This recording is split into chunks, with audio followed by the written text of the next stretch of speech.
లూకా సువార్త. యూదయ దేశపు రాజైన హేరోదు దినములలో అబియా తరగతిలో ఉన్న జెకర్యా అనొక యాజకురాలుండెను. అతని భార్య అహరోను కుమార్తెల్లో ఒకతే. ఆమె పేరు ఎలిజబెత్తు. వీరిద్దరూ ప్రభు ఒక సకలమైన ఆజ్ఞల చొప్పునను న్యాయవిధుల చొప్పునను నిరపరాధులుగా నడుచుకొనుచు దేవుని దృష్టికి నీతిమంతులై యుండిరి. ఎలిజబెత్తు గొడ్రాలైనందున వారికి పిల్లలు లేకపోయిరి, మరియు వారిద్దరూ బహుకాలము గడిచిన వృద్ధులయ్యిరి.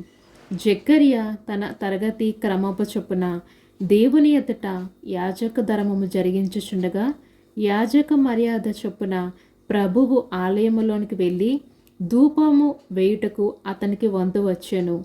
ధూప సమయమందు ప్రజలు సమూహమంతియు వెలుపల ప్రార్థన చేయుచుండగా, ప్రభువు దూత ధూపవేదిక కుడివైపున నిలిచి అతనికి కనపడగా, జెకర్యా అతని చూచి తొందరపడి భయపడిన వాడ ఆయను.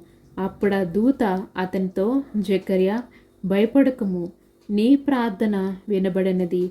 నీ భార్య అయిన ఎలిజబెత్తు నీకు కుమారుని కనును. అతనికి యోహాను అను పేరు పెట్టెదవు. అతడు ప్రభువు దృష్టికి గొప్పవాడై ద్రాక్షరసమైనను మద్యమైనను త్రాగక తన తల్లి గర్భము పుట్టినది మొదలుకొని పరిశుద్ధాత్మతో నిండుకొన వాడై ఇశ్రాయేలులో అనేకులకు ప్రభువైన వారి దేవుని వైపును త్రిప్పును.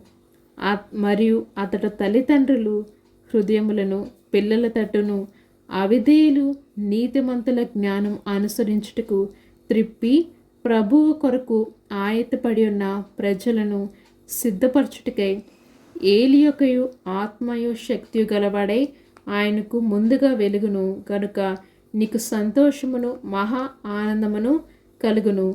అతడు పుట్టినందున అనేకులు సంతోషింతురనెను. ఆమెన్.